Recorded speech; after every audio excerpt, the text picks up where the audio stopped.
Hello and welcome dear students. কেমন আছো তোমরা সবাই? আশা করি তোমরা সবাই ভালো আছো। তোমাদের সাথে আমি চলে এসেছি, তোমাদের শুভ্র ভাইয়া। পড়াশোনা করছি শহীদ সোহরাওয়ার্দী মেডিকেল কলেজে 10 মিনিট স্কুলের পক্ষ থেকে। আমি এখন তোমাদের সাথে কথা বলবো, তোমরা যারা এইচএসসি 2022-এর পরীক্ষার্থী আছো, তোমরা যে শর্ট সিলেবাসটা পেয়েছো, সেই শর্ট সিলেবাসের মধ্যে যে বায়োলজি অংশটা রয়েছে, সেই বায়োলজি অংশটা নিয়ে আমি এখন তোমাদের সাথে কথা বলতে যাচ্ছি। এবং এই বায়োলজিতে কোন কোন জিনিসগুলোকে তোমাদের বেশি গুরুত্ব দিতে হবে, কোন কোন জিনিসগুলোকে তোমাদের ভালো করে পড়তে হবে, সেই সংক্রান্ত একটি সাজেশন ভিডিও হতে যাচ্ছে এটা। তো শুরুতে আমি বায়োলজি ফার্স্ট পেপার নিয়ে কথা বলবো। এবং তোমরা দেখতে পাচ্ছ যে বায়োলজির ফার্স্ট পেপারে কি কি অধ্যায় রয়েছে এবং এই অধ্যায়গুলোর নাম কিন্তু এখানে দেখা যাচ্ছে। তো আমরা কিন্তু সাধারণত জানি যে আমাদের টোটাল 12টা অধ্যায় থাকে এবং এই 12টা অধ্যায়ের মধ্যে কিন্তু আমাদের বেশ কিছু অধ্যায় এখন কি করে দেওয়া হয়েছে, বাদ দিয়ে দেওয়া হয়েছে। এবং সবশেষে থাকছে আমাদের টোটাল কয়টি অধ্যায়? 7টি অধ্যায়। অধ্যায়গুলো কি কি? কোষ ও এর গঠন, কোষ বিভাজন, অণুজীব, নগ্নবীজে আবৃতবীজী, টিস্যু ও টিস্যুতন্ত্র, উদ্ভিদের সারতত্ত্ব এবং জীব প্রযুক্তি। এবং খুব সুন্দর একটি সিলেবাস, যেটা কিনা আমরা খুব তাড়াতাড়ি শেষ করে ফেলতে পারবো যদি আমরা একটি নির্দিষ্ট প্ল্যান অনুযায়ী আগাই। তো প্রথমেই দেখো, তোমরা দেখতে পাচ্ছ কোষ ও এর গঠন এই অধ্যায়টি, এবং সেই অধ্যায়ের বেশ কিছু টপিক আমাদের সামনে চলে এসেছে। তো চলো আমরা কোষ ও এর গঠনের অধ্যায়ের ভিতরে একটু দেখি কি কি আছে এবং কোন কোন জিনিসগুলোকে আমাদের বেশি ভালো করে পড়তে হবে। তবে একটি কথা, তোমাদেরকে কিন্তু অবশ্যই পুরো বইটা ভালো করে পড়তে হবে, পুরো অধ্যায়টা ভালো করে পড়তে হবে। পাশাপাশি এই জিনিসগুলো থাকবে স্পেশালি পরীক্ষায় ভালো মার্কস আনার জন্য। তো আমরা দেখতে পাচ্ছি আমাদের শুরুতে কোষ প্রাচীর এবং প্লাজমা মেমব্রেন বা কোষ ঝিল্লি নিয়ে কথা বলা হয়েছে। আমরা এখানে কোষ প্রাচীরের গঠন সম্পর্কে জানবো। কোষ প্রাচীরের সুন্দর একটি সূক্ষ্ম গঠন দেওয়া রয়েছে, সেই সূক্ষ্ম গঠন আমাদের জানতে হবে। প্লাজমা মেমব্রেন বা কোষ ঝিল্লি, এখানে ফ্লুইড মোজাইক মডেল রয়েছে। এই ফ্লুইড মোজাইক মডেলের চিত্রসহ গঠন কিন্তু আমাদের ভালো করে পড়তে হবে। এরপরে দেখো সাইটোপ্লাজমিক অঙ্গাণুর কথা বলেছে। বেশ কিছু সাইটোপ্লাজমিক অঙ্গাণু রয়েছে এবং তাদের নামগুলো আমরা নিচে দেখতে পাচ্ছি: রাইবোসোম, গোলজি বস্তু, লাইসোসোম, সেন্ট্রিওল, এন্ডোপ্লাজমিক রেটিকুলাম। তো এগুলো কি জানতে হবে? এদের অবস্থান জানতে হবে, এদের গঠন জানতে হবে এবং এদের কাজ। তোমাদের একটা কথা বলে রাখি, তোমরা যারা ভবিষ্যতে মেডিকেল কলেজে পড়তে চাও, তাদের জন্য কিন্তু এই যে এই পয়েন্টগুলো, অর্থাৎ গঠন, অবস্থান, কাজ অনেক বেশি গুরুত্বপূর্ণ। কাজ থেকে কিন্তু অনেক সুন্দর সুন্দর এমসিকিউ আমাদের ভর্তি পরীক্ষায় আসে এবং ঢাকা বিশ্ববিদ্যালয়ের ভর্তি পরীক্ষাও কিন্তু আসে। এরপর দেখো মাইটোকন্ড্রিয়া এবং ক্লোরোপ্লাস্ট, এই দুটোকে একদম আলাদাভাবে করে দেওয়া হয়েছে। কেন? কারণ মাইটোকন্ড্রিয়া এবং ক্লোরোপ্লাস্ট বা প্লাস্টিড এই টপিক থেকে সৃজনশীল প্রশ্ন বেশি আসে এবং এই দুটো টপিক আমাদের চিত্র সহ ভালো করে শিখে নিতে হবে। এরপর দেখো নিউক্লিয়াস, নিউক্লিয়াসের ভিতরে ক্রোমোজোম, ক্রোমোজোমকে বেশি গুরুত্ব দেওয়া হচ্ছে কারণ ক্রোমোজোম নিয়ে আমাদের অনেক আলোচনা রয়েছে।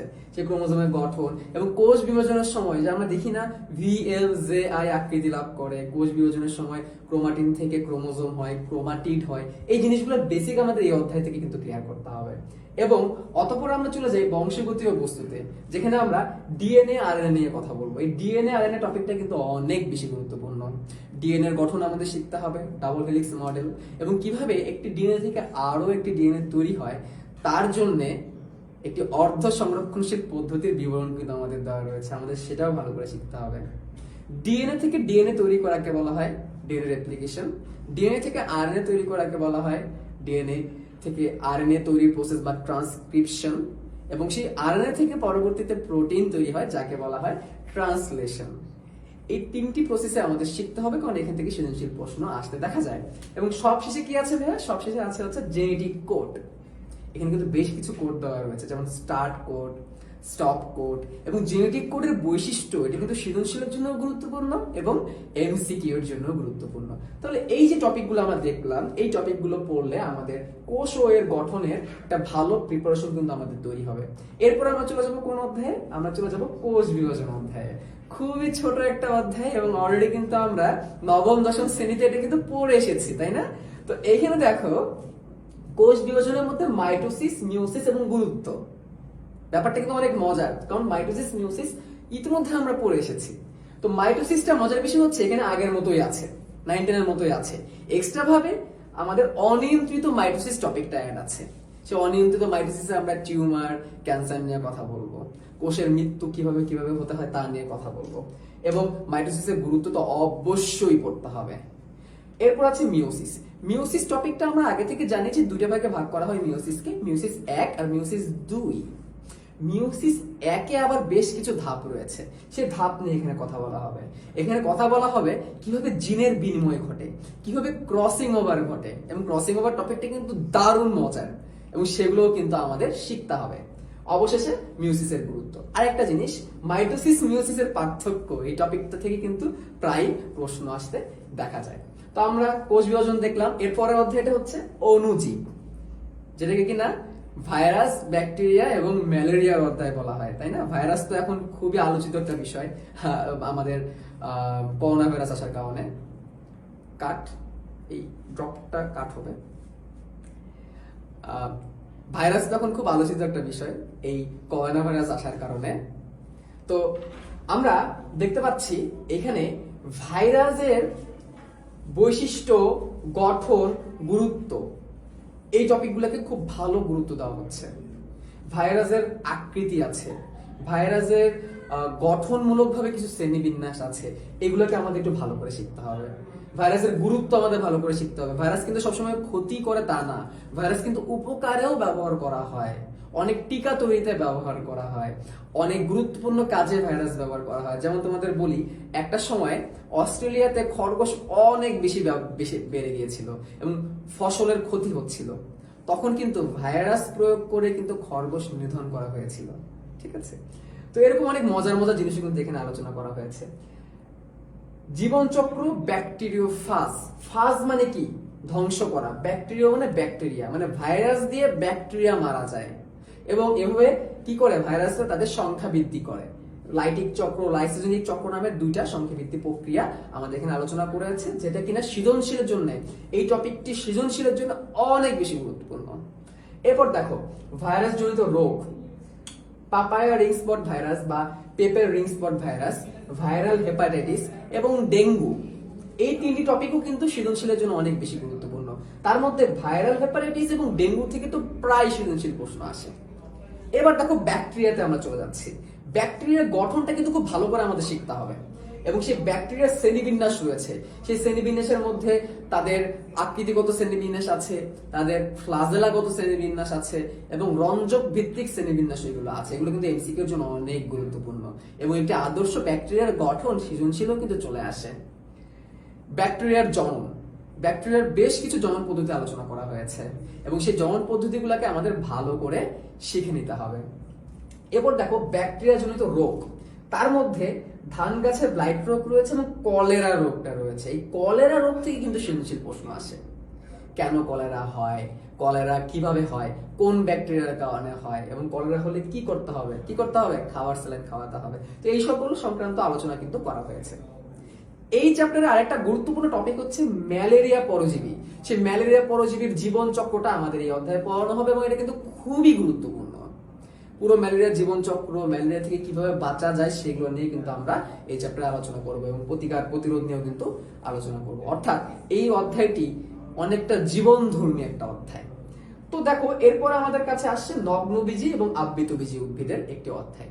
এই অধ্যায়টি কিছুটা মুখস্থ নির্ভর অধ্যায়, অনেক কিছু মুখস্থ করতে হয়, বাট এই মুখস্থ করার জন্য কিন্তু অনেক টিপস অ্যান্ড টেকনিক আছে। এই টেকনিক, ট্রিক্স গুলো ইউজ করলে এই মুখস্থগুলা পানির মতো সহজ হয়ে যায়। ঠিক আছে, তো এই অধ্যায়ে আমরা নগ্নবীজী এবং আবৃতবীজী দুটো নিয়ে আলাদা আলাদা জানবো।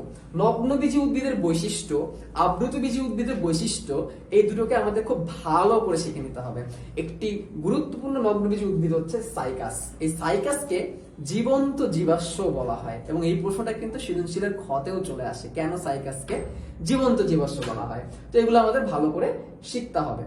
এরপরে দুটি গোত্র নিয়ে কথা বলবে, পোয়েসি গোত্র, মালবেসি গোত্র, এবং এই পোয়েসি গোত্রের বেশ কিছু উদ্ভিদ আছে, সেগুলো আমাদের এমসিকিউর জন্য জানতে হবে। মালবেসি গোত্রের বেশ কিছু উদ্ভিদের নামও দেওয়া আছে, সেগুলো আমাদের জানতে হবে, এবং এগুলোর মধ্যে আমরা কিছু পুষ্প প্রতীক এবং পুষ্প সংকেত পাবো, যেগুলো আমরা সৃজনশীলের জন্য শিখে নিব।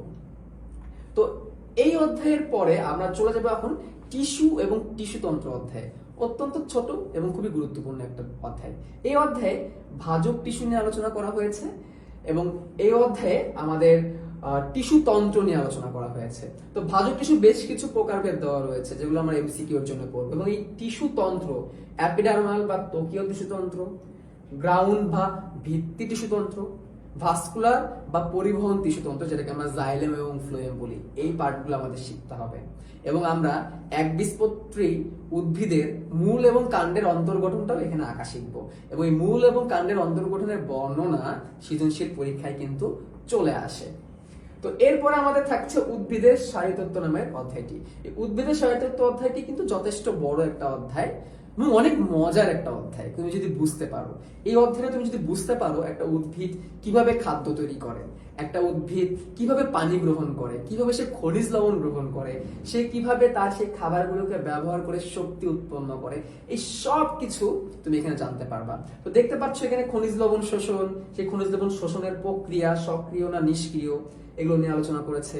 পত্ররন্ধ্র নিয়ে আলোচনা করেছে। খালি পানি শোষণ করলে তো হবে না, অতিরিক্ত পানি বের করে দেওয়া লাগবে, সেটার জন্য কি করতে হবে? প্রশোধন করতে হবে। সেই প্রশোধনে হেল্প করে পত্ররন্ধ্র, সেই পত্ররন্ধ্র নিয়ে আমরা আলোচনা করব। তার তো খাবার দরকার, সেই খাবারের জন্য শালক সংশ্লেষণ করতে হবে, সেই শালক সংশ্লেষণ নিয়ে আমরা কথা বলবো। আমরা কিন্তু বাচ্চাকালে পড়ে এসেছি নবম দশম শ্রেণীতে C3 চক্র, C4 চক্র, এগুলো নিয়ে কিন্তু আমরা এখানে কথা বলবো। আমরা কথা বলবো লিমিটিং ফ্যাক্টর নিয়ে, খুবই মজার একটা টপিক কিন্তু এটা। এবং এরপরে আমরা চলে যাব শ্বসন। এই যে শক্তিটা খাবারটা উৎপন্ন করলো, সেই খাবারটাকে কিভাবে শক্তিতে পরিণত করা যায় সেইগুলো নিয়ে আলোচনা করা হবে এই শ্বসনে। তো শ্বসন দুইটা টাইপের আছে, সবাত এবং অবাত। সবাতটা বেশি গুরুত্ব পাচ্ছে এখানে, কারণ অবাত শোষণগুলো সাধারণত ছত্রাক আর ব্যাকটেরিয়াই করে, আমরা এখানে উদ্ভিদ নিয়ে কথা বলছি। তো সেই সবাত শোষণে আবার বেশ কিছু ধাপ রয়েছে, যেমন গ্লাইকোলাইসিস, ক্র্যাবস চক্র, ইলেকট্রন ট্রান্সপোর্ট সিস্টেম, এরকম বেশ কয়েকটা ধাপ আছে। অ্যাসিটাইল কোয়ে তৈরি হয় এখানে, এবং এভাবে করে এটিপি তৈরি হয়, এবং এটিপির ক্যালকুলেশনটা কিন্তু অনেক বেশি গুরুত্বপূর্ণ। তারপর আমরা অবাত শোষণে চলে যাব। অবাত শোষণটা সবাত শোষণ থেকে একটু ডিফারেন্ট, বাট দেখো সবাত শোষণ এবং অবাত শোষণে গ্লাইকোলাইসিসটা কিন্তু কমন, তাই না? তো এগুলো নিয়ে কিন্তু আমরা কথাবার্তা বলবো। অবাত শোষণে অনেক অল্প শক্তি তৈরি হয়, বাট এটাকে অনেক কাজে ব্যবহার করা হয়, যেমন ধরো পাউরুটি ফুলানোর কাজে, ঠিক আছে? কারণ অবাত শোষণে কিন্তু কার্বন ডাইঅক্সাইড গ্যাস উৎপন্ন হয়, ঠিক আছে? তো এটা দিয়ে আমরা পাউরুটি ফুলাতে পারি, এবং শিল্প ক্ষেত্রেও কিন্তু এর অনেক ব্যবহার রয়েছে। তো এই অধ্যায়টি অনেক বেশি গুরুত্বপূর্ণ সৃজনশীলের জন্য, এমসিকিউ এর জন্য। এরপর আমরা আমাদের শর্ট সিলেবাসের সর্বশেষ উদ্ভিদ বিজ্ঞানের অধ্যায় জীব প্রযুক্তি অধ্যায়ে চলে এসেছি। এই জীব প্রযুক্তিটা আমার মোস্ট ফেভারিট চ্যাপ্টার মধ্যে একটা, এবং খুবই আনন্দদায়ক একটা চ্যাপ্টার। আমি মনে করি এই চ্যাপ্টারটা যারা ভবিষ্যতে ঢাকা ইউনিভার্সিটিতে জেনেটিক ইঞ্জিনিয়ারিং এ পড়তে চাও তাদের জন্য একটা অসাধারণ চ্যাপ্টার হতে যাচ্ছে এটা। তো সেই চ্যাপ্টারে দেখো টিস্যু কালচার নিয়ে কথা বলবে এবং জেনেটিক ইঞ্জিনিয়ারিং নিয়ে কথা বলবে, যেগুলো কিন্তু আমরা নবম দশম শ্রেণীতে পড়েছি। অর্থাৎ সেই নবম দশম শ্রেণীর জেনেটিক ইঞ্জিনিয়ারিং আর টিস্যু কালচারকে এখানে আমরা ডিটেলসে শিখবো। আমরা শিখবো কিভাবে জেনেটিক ইঞ্জিনিয়ারিং ব্যবহার করে ইনসুলিন তৈরি করা যায়, কিভাবে ইন্টারফেরন তৈরি করা যায়। ইন্টারফেরন জিনিসটা কি?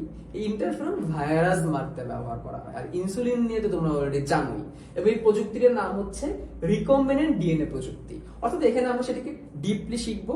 আর একটা জিনিস নতুন অ্যাড হচ্ছে, সেটা হচ্ছে জিনোম সিকোয়েন্সিং। আমরা শুনি না অনেক সময় বলে যে জিনোম নিয়ে কথা বলে, তো এই জিনোম নিয়ে আমরা এখানে জানবো। এবং পাশাপাশি এই জীব প্রযুক্তিগুলা জীব নিরাপত্তার সাথে সামঞ্জস্যপূর্ণ কিনা সেগুলো নিয়ে আমরা আলোচনা করব।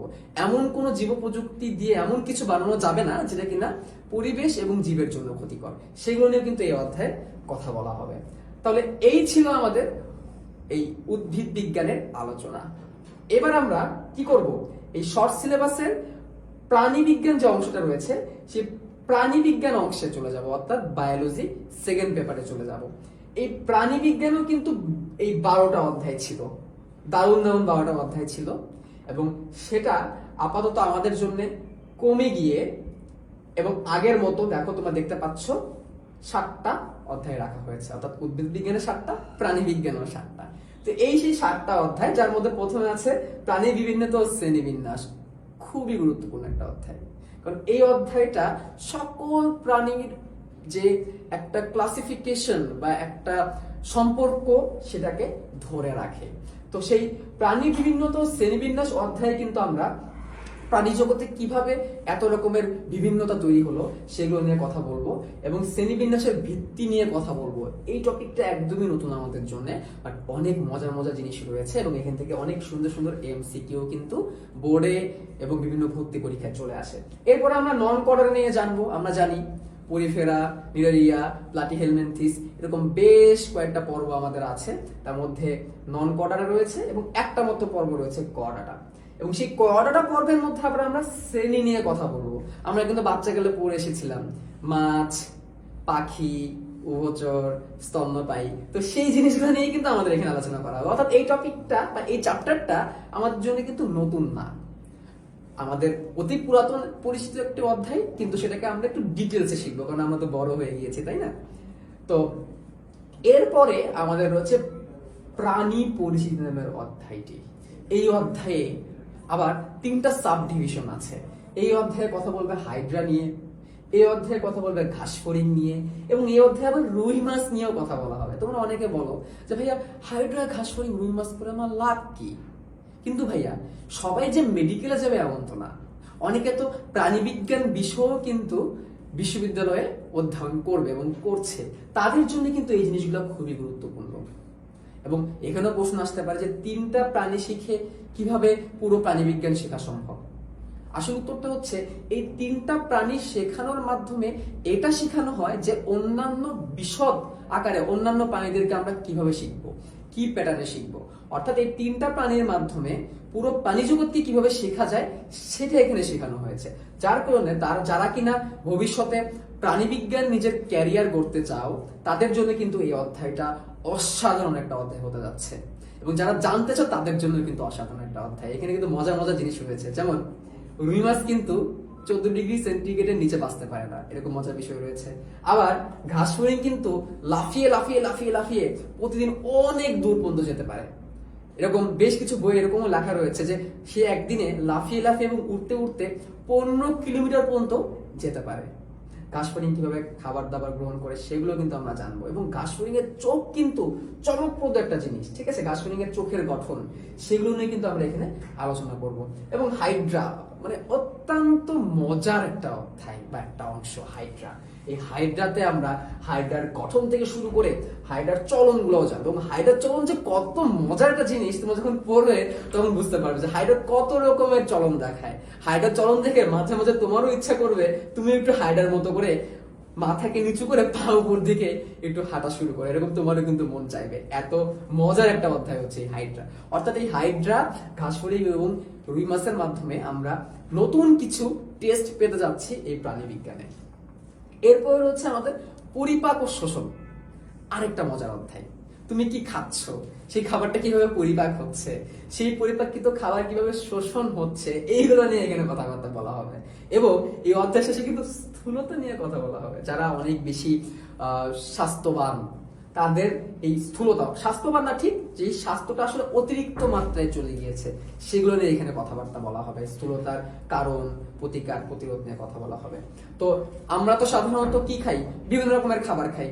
আমরা ফাস্ট ফুড খাই, ফাস্ট ফুডে আমরা বার্গার খাই, আমরা কি খাই, চিকেন ফ্রাই খাই, আমরা পিৎজা খাই।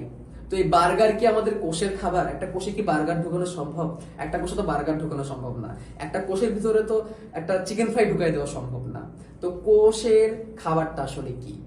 কোষের খাবার হচ্ছে গ্লুকোজ, কোষের খাবার হচ্ছে অ্যামাইনো অ্যাসিড, কোষের খাবার হচ্ছে ফ্যাটি অ্যাসিড, গ্লিসারল। তো আমরা নর্মালি যে খাবারগুলোকে খাই সেগুলোকে কিভাবে ভেঙে সরল সহজ উপাদানে পরিণত করা যায় যাতে আমার কোষ নিতে পারে, সেগুলো নিয়ে এই পরিপাকে কথা বলবে। এবং সেখানে বেশ কিছু পরিপাক গ্রন্থিও রয়েছে, 5টা পরিপাক গ্রন্থি রয়েছে, যার মধ্যে যকৃৎ অন্যতম। এই যকৃৎ হচ্ছে মানবদের সব থেকে বড় গ্রন্থি। এবং দেখো এই যে অগ্নাশয়, সে কিন্তু মিশ্র গ্রন্থি, সে হরমোনও ক্ষরণ করে, সে এনজাইমও ক্ষরণ করে। এবং এই পরিপাক ক্রিয়াটা কিভাবে আমাদের স্নায়ুতন্ত্র দ্বারা নিয়ন্ত্রিত হয়, কিভাবে আমরা বুঝি যে আমাদের ক্ষুধা লেগেছে, বা পেট যখন ভরে যায় তখন আমরা কিভাবে বুঝি যে আমরা খেতে পারবো না, এখানে কিন্তু স্নায়ুতন্ত্রের একটা যোগাযোগ রয়েছে। ঠিক আছে, সেই স্নায়ুতন্ত্র কিভাবে কাজ করে সেগুলো নিয়ে কিন্তু আমরা কথা বলবো। অত্যন্ত মজার জিনিস কিন্তু এগুলো। ঠিক আছে, তুমি যদি মজা নিয়ে পড়তে পারো না, তোমার কাছে কখনোই এই বায়োলজি কঠিন মনে হবে না।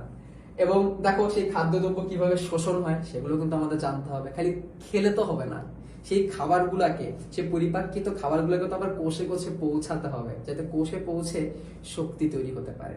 তাহলে পুরো কমপ্লিট মেকানিজম। আরেকটা জিনিস বলি তোমাদের ভাইয়া, এই যে এখন আমাদের পরিপাক শুরু হলো, এবার আমরা যা পড়বো সবই মানব দেহ রিলেটেড। এবং দেখো, নিজের শরীর সম্পর্কে জানতে কার না ভালো লাগে। সো এইভাবে চিন্তা করতে হবে যে আসলে আমরা পরীক্ষার জন্য না, আমরা আসলে জানার জন্য শিখছি। সে জানার পাশাপাশি আমাদের পরীক্ষার মার্কস তো আমাদের অর্জন করতেই হবে, সেটা আমাদের বাই প্রোডাক্ট হিসেবে এমনি চলে আসবে। তো দেখো, পরের অধ্যায়টা ওয়ান অফ মোস্ট ফেভারিট একটা চ্যাপ্টার। ঠিক আছে, আমাকে যদি বলা হয় ভাই আপনি কোন অধ্যায়টা পড়াতে খুব বেশি পছন্দ করেন বা কোন অধ্যায় নিয়ে আলোচনা করতে, আসলে আমরা তো সবাই শিখছি, আমরা শিখতে শিখতে তোমাদেরকে শেখানোর চেষ্টা করি। ঠিক আছে, তো এই রক্ত অধ্যায় নিয়ে আলোচনা করতে কিন্তু আমার অনেক ভালো লাগে, অনেক মজার একটা অধ্যায়। রক্ত অধ্যায় কিন্তু শুধু রক্ত নিয়ে কথা বলে তা না, এখানে কিন্তু হৃৎপিণ্ড নিয়ে কথা বলে, হৃৎপিণ্ডের রোগ নিয়ে কথা বলে। এবং এই অধ্যায়টা পড়ার পরে না, এই দেখো বুকে ব্যথা, heart attack, heart fail, surgery গুলো আছে, পেসমেকার কিভাবে স্থাপন করে, opener surgery, coronary bypass, angioplasty, এগুলো নিয়ে কিন্তু এখানে কিন্তু কথা বলা হবে। এবং তোমাদের মনে হবে যে তুমি কিছুটা ডাক্তার হয়ে গিয়েছো। ঠিক আছে, তো আমাদের দৈনন্দিন জীবনে কাজে লাগে এরকম অনেক কিছু কিন্তু এখানে কথাবার্তা বলেছে। এবং এখানে কিন্তু আমরা হার্টবিট কিভাবে অটোমেটিক নিয়ন্ত্রণ হয় এগুলো নিয়ে আমরা জানবো। এবং রক্ত নিয়ে তো জানবোই, এই যে রক্ত লসিকা ও রক্ত জমাট বাঁধার কৌশল, এই পার্টটুকু এমসিকিউর জন্য সুপার ইম্পর্টেন্ট। রক্ত জমাট বাঁধার পদ্ধতি কিন্তু সৃজনশীলেও চলে আসে। তো বুঝতেই পারছো এই জিনিসগুলো কিন্তু অনেক বেশি গুরুত্বপূর্ণ। আরেকটা মজার জিনিস বলি, কোনো ব্যক্তির হার্টকে যদি কেটে বের করে স্যালাইনের পানিতে রাখা হয়, তাহলে সেই হার্টটা মোটামুটি 20 মিনিটের অধিক সময় অটোমেটিক বিট করতে পারবে। অর্থাৎ হার্ট নিজের বিট নিজে তৈরি করতে পারে, যেগুলো কিনা আমরা এই যে হার্ট বিটের নিয়ন্ত্রণ, এই যে এসএ নোট, এভি নোট, এগুলো নিয়ে আলোচনা করবো। অত্যন্ত মজার একটা চ্যাপ্টার। ঠিক আছে, তোমরা বুঝতে পারছো আসলে বিশাল বিশাল দারুণ দারুণ জিনিস কিন্তু তোমাদের জন্য অপেক্ষা করছে। দেখো, পরবর্তী অধ্যায় হচ্ছে শ্বসন ও শ্বাসক্রিয়া। খুবই ছোট একটা অধ্যায়, কিন্তু অনেক বেশি গুরুত্বপূর্ণ। কারণ এই যে দম নিলাম, এই যে দম ছাড়লাম, এই কাজটা যদি আটকে যায় আমরা আর বাঁচতে পারবো না। অর্থাৎ এই জিনিসটা অনেক গুরুত্বপূর্ণ। তো এইখানে আমরা মজা দিয়ে কিন্তু অনেক কিছু শিখতে পারবো। সবসময় বলছি মজা খুঁজতে হবে। খেয়াল করে দেখো, শ্বাস প্রশ্বাস যেটা আমরা সবসময় করছি, সেই জিনিসটা কিন্তু এখানে চলে আসছে। তোমরা দেখতে পাচ্ছ কিভাবে অক্সিজেনটা পরিবহন হয় রক্তের মাধ্যমে, কিভাবে কার্বন ডাই অক্সাইড পরিবহন হয়, সেগুলো নিয়ে আমরা কথা বলবো। আমরা হিমোগ্লোবিন নিয়ে কথা বলবো, যেটাকে আমরা শ্বাস সংযোগ বলি। পাশাপাশি শ্বসনতন্ত্রের রোগ রয়েছে কিছু। মাথা ব্যথা হয় না, বলে না সাইনোসাইটিসের ব্যথা, সেই সাইনোসাইটিস নিয়ে আমরা কথা বলবো। এবং অনেক বাচ্চাদের তোমরা শুনে থাকবে কান পেকে যায়, কান পাকা রোগ, যেটাকে বলা হয় ওটাইটিস মিডিয়া। এখন তোমরা ভাবতে পারো মাথা ব্যথা আর কান পাকা রোগের সাথে শ্বসনতন্ত্রের কি সম্পর্ক? এটাই তো মজা, এটা জানার জন্যই তো এই অধ্যায়টা আমাদের পড়তে হবে। ঠিক আছে, আমি নিজে এরকম ভাবতাম, পরে যখন বুঝতে পারলাম আচ্ছা এই সম্পর্ক, তাহলে অনেক মজার জিনিস। পাশাপাশি আমরা ফুসফুসের এক্সরে নিয়ে জানবো। যারা ধূমপান করে তাদের এক্সরে কি অবস্থা হয়, অধূমপায়ীদের এক্সরে কেমন থাকে, এগুলো নিয়ে আমরা জানবো। এবং ধূমপান খুবই বাজে একটা কাজ, এটা আমাদের ফুসফুসের ক্ষতি করে। পাশাপাশি যে কোনো মাদক গ্রহণই কিন্তু খুবই বাজে কাজ, এগুলো থেকে আমরা বিরত থাকবো। আমরা শিক্ষার্থী, আমাদের উচিত ভালো অভ্যাসগুলোকে ধারণ করা, এবং সেই মেসেজটা কিন্তু এই চ্যাপ্টারে দিচ্ছে। আমরা ধূমপান করি না এবং আমরা ধূমপান করব না। তো এগুলো নিয়ে আমাদের কথা বলবে। এবং পাশাপাশি এই চ্যাপ্টারের সাথে কৃত্রিম শ্বাস প্রশ্বাস কিভাবে হয়, যে কৃত্রিম শ্বাস প্রশ্বাসের সাথে করোনারি বাইপাস, এনজিওপ্লাস্টির সম্পর্ক কি কি আছে, এগুলো নিয়েও আমরা আলোচনা করব। আগের চ্যাপ্টারের সাথে এই চ্যাপ্টার একটু রিলেট করার চেষ্টা করবো আর কি আমরা পড়ার সময়। তো এবার আমরা চলন ও অঙ্গচালনা অধ্যায়ে চলে যাব। On of A interesting chapter এই পুরো বইয়ের মধ্যে, যেখানে কিনা হাড় নিয়ে আলোচনা করা হয়। অনেকে মজা করে এটাকে হাড্ডির চ্যাপ্টার বলে থাকে। তো সেখানে আমরা মানুষের কঙ্কাল তন্ত্রকে জানবো, অক্ষীয় কঙ্কাল, উপাঙ্গীয় কঙ্কাল নিয়ে আমরা জানবো। সেই কঙ্কালগুলো প্রত্যেকটা অস্থির নাম আমরা জানবো। শুনে প্রথমে একটু ভয় লাগতে পারে যে 206টা হাড়ের নাম কিভাবে মুখস্থ করা সম্ভব। দেখবে নিমিষেই বিভিন্ন টেকনিক ব্যবহার করে এই পুরো অস্থির নামগুলো আমরা কি করতে পেরেছি, শিখে ফেলতে পেরেছি। অত্যন্ত মজার জিনিস। তুমি যদি মজা চিন্তা করতে পারো তখন কিন্তু এই অধ্যায়টা অনেক সহজ হয়ে যাবে। ঠিক আছে, অস্থির পাশাপাশি কিন্তু তরুণাস্থিও আমাদের শিখতে হবে। তরুণাস্থি টপিকটাও কিন্তু দারুণ মজার। ঠিক আছে? ওই যে বলে না নরম হাড়, কচকচে হাড়, এই যে আমাদের কান, এই দেখো কানের মধ্যে কিন্তু আমাদের তরুণাস্থি আছে। তাহলে এটা কত মজার যে আমি আমাদের হাড়গুলোকে দেখতে পাচ্ছি, মানে বুঝতে পারছি যে আমার হাড় আছে, তরুণাস্থিকে আমি ধরতে পাচ্ছি, নাকের ভিতরে তরুণাস্থি আছে। তো এর মতো মজার জিনিস কি হতে পারে তোমরা বলো, যে আমরা নিজের লাইফ থেকে দেখতে পাচ্ছি। এবং তারপর দেখো পেশিতে টান পড়ে কিন্তু ধাক্কা দেয় না। সৃজনশীলের জন্য কিন্তু অনেক ইম্পর্টেন্ট একটা টপিক এটা। আমরা লিভার নিয়ে জানবো। লিভার কিন্তু আমাদের কাজকে অনেক সহজ করে দেয়, এবং আমাদের বডিতেও কিন্তু বেশ কিছু প্রাকৃতিক লিভার আমাদের আছে। আমরা হাঁটু আর অস্থি সঞ্চালনের ক্ষেত্রে কিভাবে পেশি হেল্প করে সেগুলো জানবো। আমরা এখানে ঐচ্ছিক পেশি, অনৈচ্ছিক পেশি, হৃদপেশি, এগুলো নিয়ে কিন্তু আমরা এখানে আলোচনা করবো। এবং সবশেষে আবার একটু ডাক্তারি করবো আমরা। সেই ডাক্তারিটা কি? এই অস্থি ভঙ্গ। দেখতে পাচ্ছ, যদি কারো হাড় ভেঙে যায়, আমি তো আসলে হাসছি, বাট এখানে হাসা উচিত না, একটু গম্ভীর থাকা উচিত, তাই না? হাড় ভেঙে গেলে কিন্তু অনেক কষ্ট হয়, ঠিক আছে? তো এই হাড় ভেঙে গেলে সে হাড় ভাঙার ক্ষেত্রে কি ধরনের হাড় ভাঙা, তার উপর বেস করে কিন্তু ট্রিটমেন্টটা দেওয়া হয়। সেটা কি সাধারণ হাড় ভাঙা, সেটা কি যৌগিক হাড় ভাঙা, নাকি খুব জটিল? হাড়টাকে ভিতরে ভেঙে এক টুকরা হয়েছে, নাকি কয়েক টুকরা হয়েছে, নাকি সে হাড় ভেঙে বাইরে রক্তপাত হয়েছে, সেগুলো অনুযায়ী কিন্তু বুঝে নামকরণ এবং চিকিৎসাটা দেওয়া হয়। পাশাপাশি স্থানচ্যুতি এবং অনেক সময় পা মচকে যায় না, সেই স্থানচ্যুতি এবং মচকা নিয়েও কিন্তু আমরা এই চ্যাপ্টারে কথাবার্তা বলবো। আমরা শেষ অধ্যায়ে চলে এসেছি, প্রাণীবিজ্ঞানের শেষ অধ্যায়, জিনতত্ত্ব ও বিবর্তন অধ্যায়। এবং এটাও কিন্তু আমার মোস্ট ফেভারিট একটা চ্যাপ্টারের মধ্যে পড়ে, এবং আশা করি তোমাদের জন্য এটা মোস্ট ফেভারিট হবে যারা পরবর্তীতে জেনেটিক ইঞ্জিনিয়ারিং এ ক্যারিয়ার করতে চাও, জেনেটিক্স নিয়ে পড়ালেখা করতে চাও। এবং এখানে বিবর্তনেরও কিন্তু অনেক মজার মজার কথা বলা হয়েছে। তো দেখো, এই অধ্যায়ে বেশ কিছু টপিক আমরা পড়বো, অনেকগুলো টপিক এই অধ্যায়ে আছে। তো তার মধ্যে আমরা মেন্ডেল, গ্রেগর জোহান মেন্ডেল, ওনাকে দিয়ে শুরু করবো, কারণ তিনি হচ্ছেন এই জিন তত্ত্বের জনক। তিনি দুটো সূত্র দিয়েছেন, সেই দুটো সূত্রকে বিশদভাবে এখানে আমরা জানবো। সেই সূত্রে আবার কিছু মজার মজার ব্যতিক্রম আছে, সেই ব্যতিক্রম নিয়ে কিন্তু আমরা জানবো। অর্থাৎ এই অধ্যায়টা কিন্তু on of S interesting chapter. তো এখানে মেন্ডেলের বেশ কিছু ব্যতিক্রম দেওয়া রয়েছে, সেগুলো অনেক ব্যতিক্রম বা অনেক উদাহরণ রয়েছে, সেগুলো আমরা জানবো। আমরা লিঙ্গ নির্ধারণ নীতি নিয়ে জানবো, পলিজেনিক ইনহেরিটেন্স নিয়ে জানবো। পলিজেনিক, পলি মানে অনেক, জেন মানে জিন, মানে অনেকগুলো জিন মিলে যখন একটা বৈশিষ্ট্যকে নিয়ন্ত্রণ করে। যেমন গায়ের রং, গায়ের রঙের নিয়ন্ত্রণের ক্ষেত্রে কিন্তু এই জিনিসটা অনেক গুরুত্বপূর্ণ। সেক্স লিঙ্ক ডিসঅর্ডার নিয়ে আমরা জানবো। আমরা এবিও ব্লাড গ্রুপিং নিয়ে জানবো। আমরা সেই এবিও ব্লাড গ্রুপিং এর ক্ষেত্রে আরএস এর প্রভাবটা কি, পজিটিভ নেগেটিভের প্রভাবটা কি, সেটা নিয়েও কিন্তু আমরা জানবো। এবং এই পজিটিভ নেগেটিভ ব্লাড গ্রুপের যদি কোনো ইনকম্প্যাটিবিলিটি হয়, তখন অনেক ধরনের জটিলতা তৈরি হয়, সেই জটিলতা নিয়েও কিন্তু আমরা জানবো। তোমরা কি দেখতে পেরেছো, প্রত্যেকটা চ্যাপ্টারের শেষে কিন্তু ক্লিনিক্যাল রিলেটেড বা ট্রিটমেন্ট রিলেটেড আলোচনা করে আমাদেরকে এখন থেকেই মেডিকেলের জন্য প্রস্তুতি নেওয়ার জন্য। শুধু মেডিকেল না, জীবনের জন্য কিন্তু এগুলো দরকার। অবশেষে আছে বিবর্তন। তো বিবর্তন বললেই কিন্তু আমরা ডারউইনের কথা আমাদের মাথায় চলে আসে। আমরা মনে করি ডারউইন হচ্ছেন বিবর্তনের জনক। এখানে আমাদের ছোট্ট একটা মিসকনসেপশন কাজ করে। তোমাদের বইয়ের মধ্যে কিন্তু লেখা রয়েছে আসলে বিবর্তনের জনক কিন্তু এমপেডোক্লেস। ডারউইন উনি বিবর্তনে আরো বিশদ কাজ করেছেন, ওনার মতো কাজ করেছেন ল্যামার্ক। ল্যামার্কিজম, ডারউইনিজম, নব্য ডারউইনিজম, এই মতবাদগুলো কিন্তু আমরা ভালো করে শিখবো এই চ্যাপ্টারে। এবং বিবর্তনের কিছু প্রমাণও এই চ্যাপ্টারে দেওয়া রয়েছে, কারণ অনেকেই বিবর্তনটাকে মানতে চায়, অনেকে আবার মানতে চায় না। তো যারা মানতে চান তারা এটার সাপেক্ষে অনেক প্রমাণও এখানে দেখিয়ে গিয়েছেন।